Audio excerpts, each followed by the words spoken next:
একজন স্বর্ণকার মারা গেলেন, যার ফলে তার পরিবারে আর্থিক অভাব অনটন নেমে এলো। তখন স্বর্ণকারের স্ত্রী তার সন্তানকে নিলামে তোলার মতো একটি সোনার হাত দিয়ে বলল যে এটা তোমার চাচার দোকানে নিয়ে যাও, আর বলবে এটা বিক্রি করে যেন আমাদের কিছু টাকা দিয়ে দেন।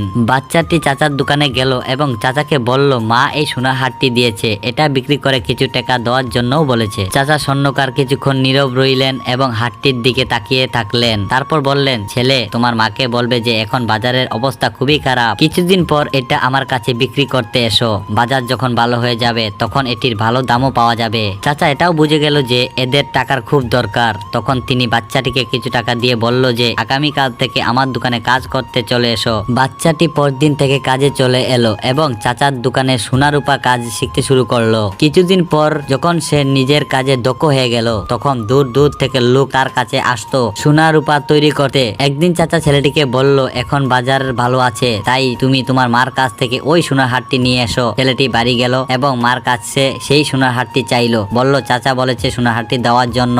মা হারটি আনলেন। ছেলেটি সেটি দেখে চমকে গেল আর বলল মা এটা তো নকল। তখনই হারটি সেখানেই রেখে সে চাচার কাছে চলে এলো। চাচা জিজ্ঞাসা করলো হারটি আনোনি? তখন সে বলল ওইটা তো নকল, কিন্তু আপনি তখন আমাকে এই কথাটি কেন বলেননি যখন আমি প্রথমবার আপনার কাছে ওই সোনার হারটি নিয়ে এসেছিলাম? তখন চাচা বললেন যদি আমি তখন তোমাকে এই কথাটি বলতাম যে ওইটা নকল, তখন তুমি এবং তোমার মা মনে করতো যে আজ আমাদের খারাপ সময় এসেছে, আর আপন চাচাও হারটিকে নকল বলে আমাদের কাছ থেকে টাকা কমাতে চাইছে। কিন্তু আজ তুমি যোগ্য হয়ে গেছে, নিজেই চিনে নিয়েছো যে সেই হারটি নকল। আমরা অনেক সময় ভুল বুঝাবুঝি শিকার হই, আমাদের দরিদ্র আপন জনদের থেকে দূরে সরে যায়। এটা কি আমরা সঠিক করি? তাই যদি আপনি এসব থেকে বাঁচতে চান তবে সব সময় সত্যকে যাচাই করতে হবে।